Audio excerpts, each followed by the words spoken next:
My name is Tyler. I'm in my third year of working. I'm in sales at Johnson Enterprises. I only have my mother, but she passed away a few years ago. My father is around, but I haven't seen him at all now. Today, I managed to close a big deal.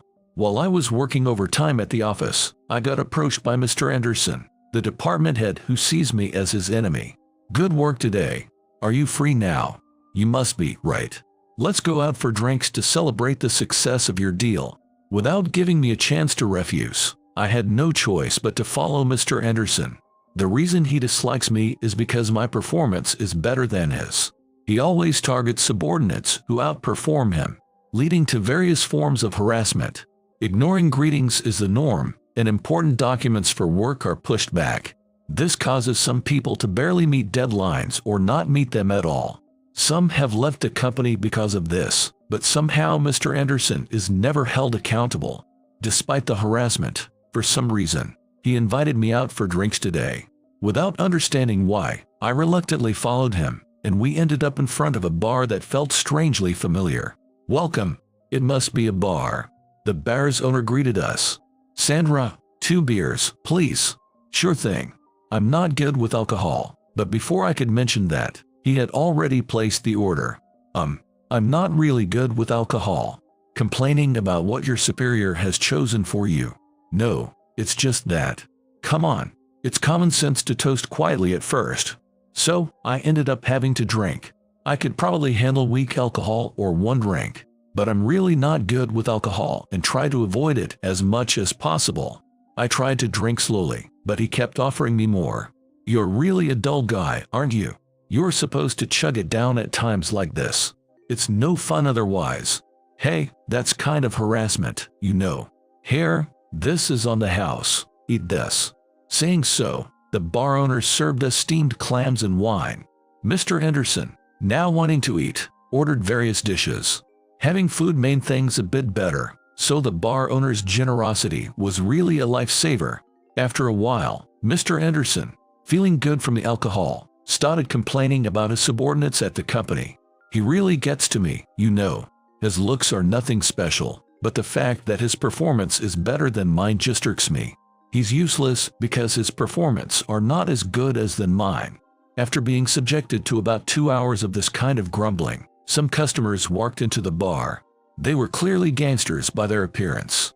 When our eyes met, I got a fierce glare from them, but it seemed best to avoid any interaction.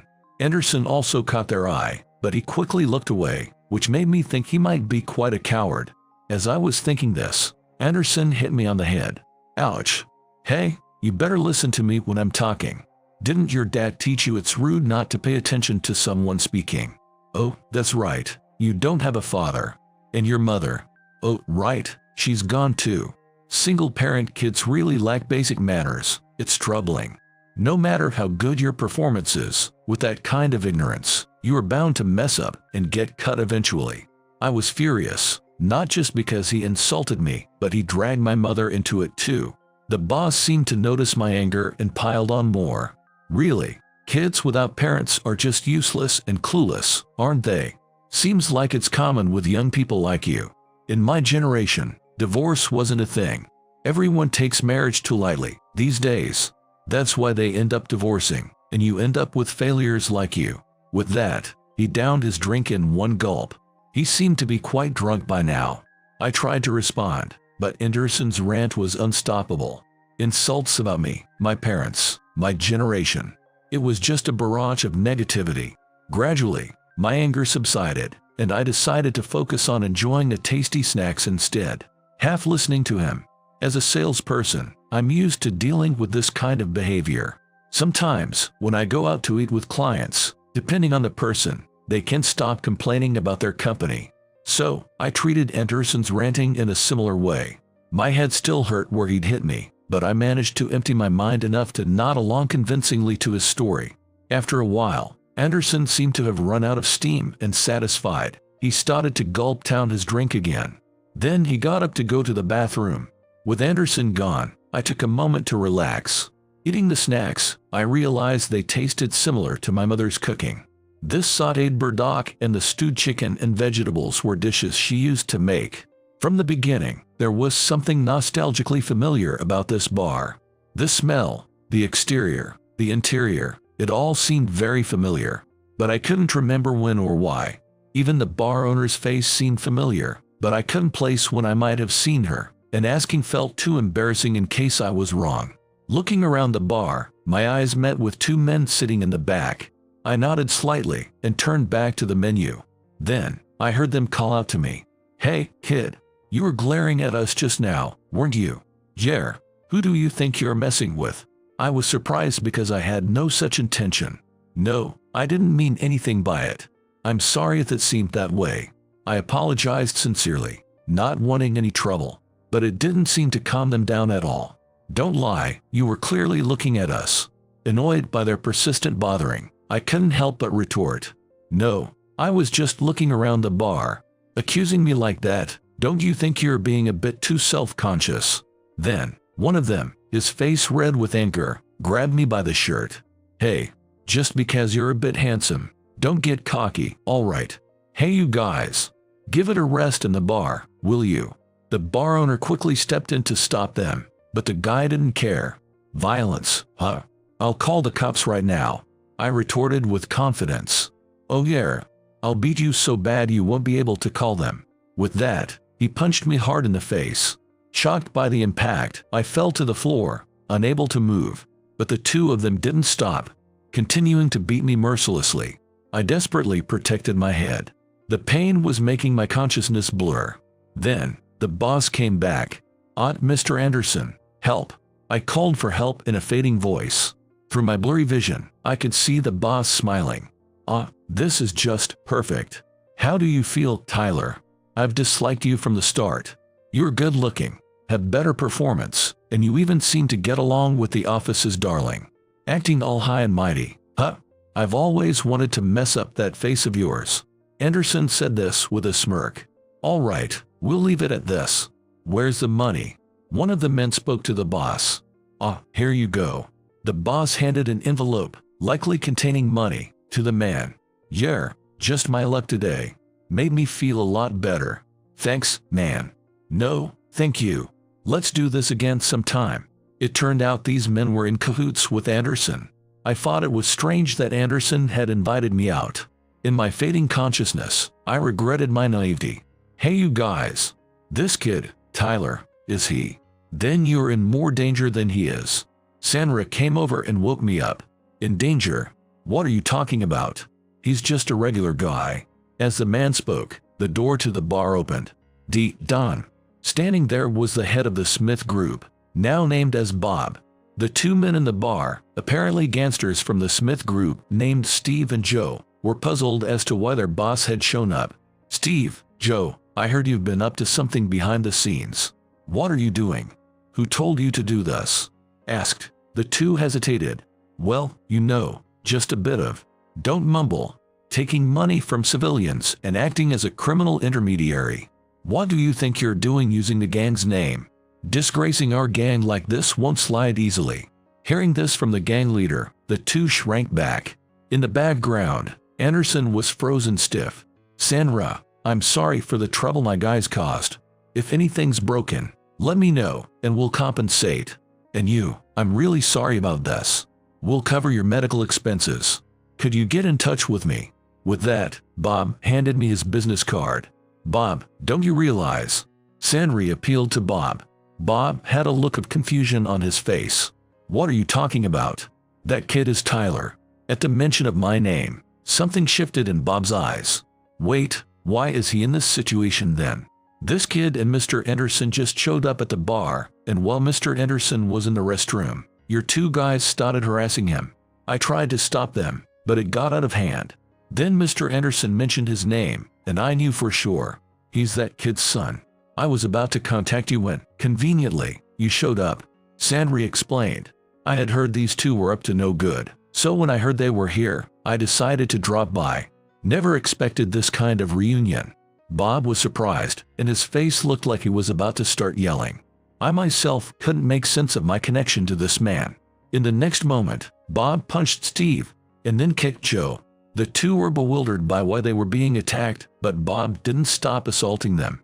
In no time, They were beaten so badly they couldn't stand. Don, why would you? Shut it. Bite down and take it. Sandra intervened to calm the still furious Bob.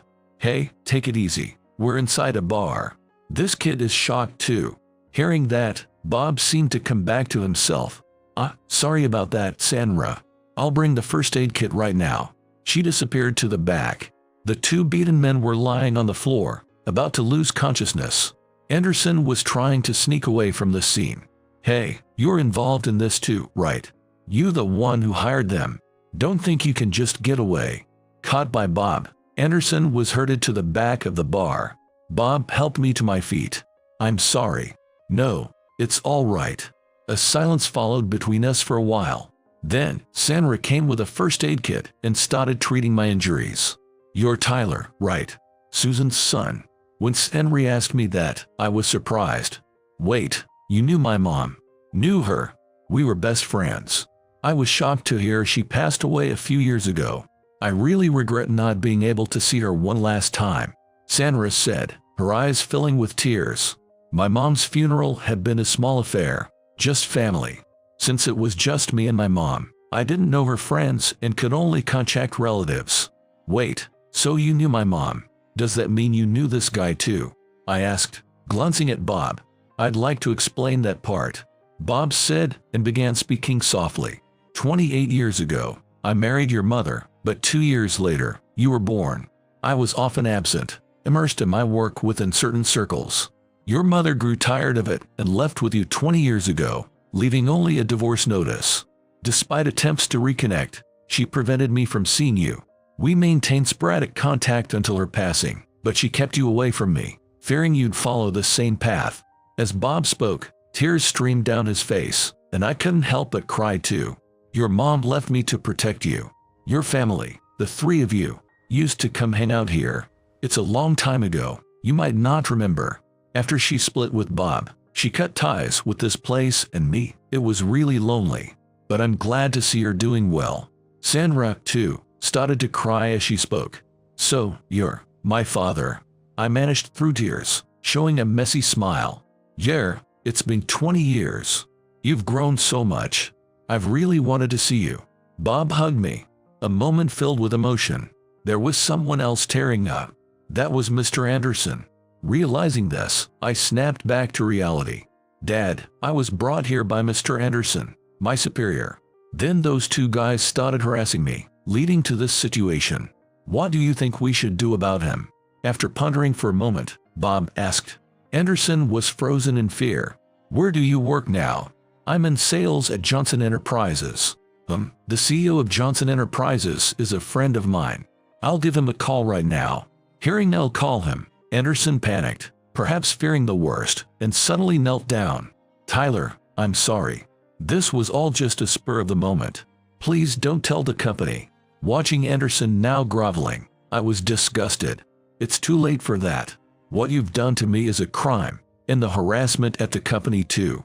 And it's not just me, right? Many others have been troubled by your actions. It's time to settle this.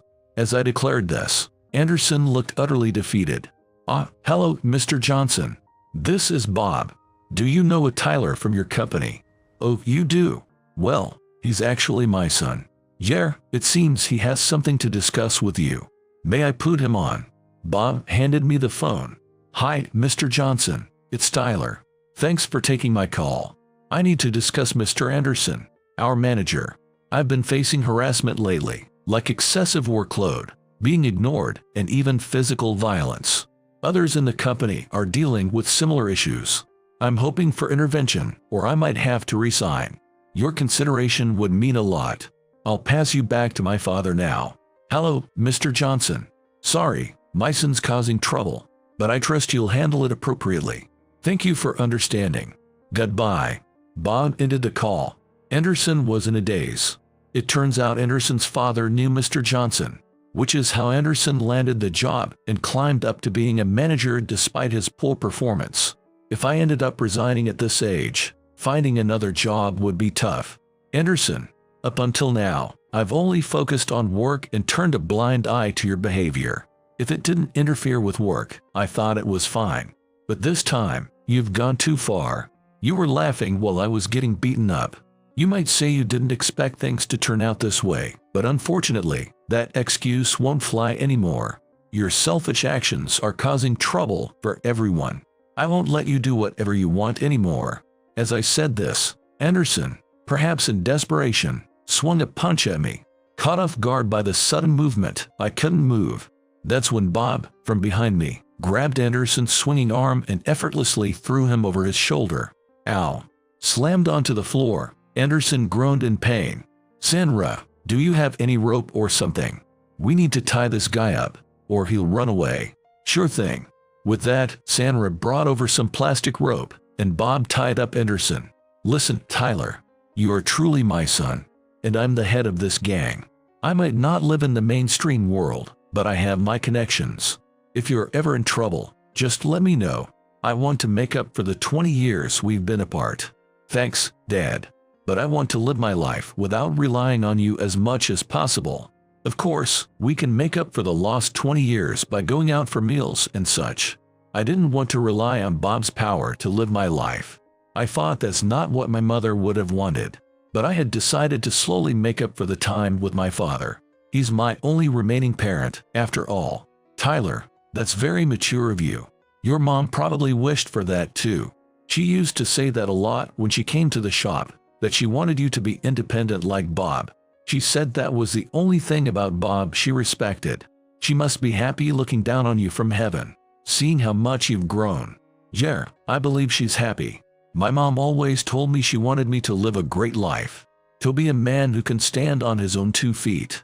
That's how she raised me, to fulfill her wish. That's why I've been working so hard." "Well done, truly. Susan raised you well, didn't she, Bob?" "Yeah, I caused Susan a lot of trouble. Left all the parenting to her. I think I made her go through hard times. But she always said she wanted you to be independent like me. But she also said she didn't want you living in the same world as me. You're turning out so well is thanks to Susan." The two were once again brought to tears talking about my mom. "Enough crying. Go tell my mom directly. Visit her grave later, will you?" Hearing this, Bob and Sandra smiled happily. I realized I wanted to be involved with these people for a long time. But what about these guys? I had almost forgotten about the gangsters Steve and Joe. They were already beaten up but seemed conscious, trying to sneak out of the shop. "Hey, where do you think you're going? Let's hear what you have to say." The two sat down formally and looked at each other. "Yes, we understand. So, I've been hearing rumors about you two lately. Is it true you're taking money from civilians to beat people up?" When the two remained silent, Bob pressed them further. "Don't just stay quiet, spit it out." Frightened, the two complied. "Yes, it started when a friend asked us. He wanted us to teach someone who bullied him a lesson, and he'd pay us. We were thanked a lot at that time and felt pretty good about ourselves. At first, we only targeted bullies, but gradually we lost sight of the line, and now we don't discriminate." Steve explained slowly. "I see. So it started with good intentions. You thought using the Smith gang's name would keep the cops off your back. But what you've done has tarnished our gang's name. A step in the wrong direction, and even using the gang's name won't save you from getting caught. So, how did you get to know this Anderson guy?" "We met him at a bar nearby. He heard about us from his friend and approached us. Then we listened to his request and took on the job," Joe explained, and Bob was silent for a moment. "So, you had no prior knowledge of Tyler. You acted." "Yes, that's right." "Is that so?" After a moment of thought, Bob spoke to me. "Hey, what do you want to do with these guys?" As I remained silent, Anderson spoke up. "I didn't tell them to go this far. I just asked them to scare you a bit because I was angry." "What are you talking about?" "You said to beat you up so badly you couldn't come to work." "That's right. I heard it too." The gangsters and Anderson began arguing. "Shut up. It doesn't matter now. The reason things got to this point is because of Anderson. But ultimately, you two are the ones who laid hands on Tyler. Either way, all three of you are in the wrong." Silenced by Bob's shout, the three of them quieted down instantly. I had decided what to do with the two. "Dad, I can't let it go after being hit like that. Can I get back at them?" With that, Bob quickly agreed. "That's my son. So, I decided to give Steve and Joe a taste of their own medicine, with Bob's help. Though they were almost in tears, I poured all I had into a single punch and landed it squarely on Steve's face, knocking him out cold. Joe was quickly knocked out by Bob as well. I feel so much better. Thanks, Dad. No problem. But you've got some good muscles there. You could be my successor. Bob. Bob was quickly admonished by Senra, laughing it off as a joke. They're knocked out, but what should we do with them? No worries. I'll call for a pickup. Bob made a call somewhere. Their ride will be here soon, so don't worry. As for Anderson, the CEO is supposed to come for him. What will happen to them now? Probably, after receiving punishment from the gang, they'll either turn themselves in or be expelled. Though, what happens could change based on my decision. Tyler, do you want to press charges? If you do, it'll likely lead to them turning themselves in. No. I think I'm good. I got back at them, and I feel cleared up. I'll leave the rest to you, Dad. But, I don't know how the others who were harassed by them feel. Well, that's true. I know these guys aren't bad to the core, so I want them to pay for their crimes and never come back to this world again. These two were guys that Bob had taken a liking to early on. They were picked up by Bob when they were disillusioned with the world and lashing out. However, Bob had been too busy recently to look after them properly. Bob also mentioned regretting having brought them into this world. It seems there's a desire for them to start their lives over again. Hearing this, I thought about how passionate a person he was. Then, the door to the shop opened. There stood Mr. Johnson. Anderson, what on earth is this? The CEO was shocked by the situation. As I explained what happened, he deeply apologized. I apologize for the incident. It was an oversight on my part. We'll be discussing Anderson's resignation. Tyler, please remain with the company. Bob, I'm sorry for any inconvenience. I hope you'll continue to support us. Mr. Johnson, I'd like to ask for your continued support as well, for both my son and myself. Anderson was taken away by the CEO. His back looked smaller, perhaps in despair about what lay ahead. Soon after, Bob's top disciple arrived. Bob, sorry to keep you waiting. These are the guys, huh? Really? What have you two been up to? Wake up. Startled awake by the shout, the two men suddenly snapped to attention. Seeing the person standing there, they trembled in fear. Bob, I'm really sorry. I was asked to take care of these guys, and I'll make sure they're properly disciplined, so don't worry. All right, I'll get in touch with you about what to do next. Got it. Thanks. Come on, you two, get up. Grabbed forcefully by the neck, the two were taken away. It seems things have calmed down for now. I was worried about what might have happened if Bob hadn't shown up. Your timing has always been impeccable. Sandra laughed heartily and slapped Bob's back hard. Ouch. Well, yeah. Hey Tyler, how about we grab some food after this? What are you talking about? We have to clean up the shop first. With all this mess, we won't be able to open tomorrow. I'll treat you to dinner, so please help clean up before you go. Realizing the shop was in disarray, Sandra chided us. Sorry, we'll take responsibility and clean up. Dad, let's get to it. So, Tyler and Bob set about tidying up the shop. That evening, we were treated to Sandra's special curry. Before we knew it, morning had arrived. I had taken the day off, so I planned to go to the hospital later to treat my injuries. I'll get in touch later. See you around. Bob left with a refreshing look, his figure somehow dazzling. Later, I was directly informed by Mr. Johnson that Anderson had resigned. After conducting interviews with the staff, it turned out that a significant number had been harassed by Anderson. Some were even on leave due to depression. Mr. Johnson apologized to me repeatedly. He had heard good things about my performance and praised me, asking me to continue doing my best for the company. I agreed, and even now, I continue to achieve excellent results at the company. On a day off, I found myself at a particular place with my dad and Sandra. Susan, I'm sorry I couldn't understand your feelings better. If only I had matured sooner, we might have reconciled after that fight. I truly regret it. In a few decades, when it's my time, let's be friends again over there. Saying so, Sandra prayed in front of my mother's grave, shedding tears for a long time. Then it was my dad's turn to pray. Susan, I was wrong back then. My regrets are endless. And thank you for raising our son, Tyler, into such a fine person. From now on, I'll watch over Tyler, so you have fun in that world. Leave the rest to me."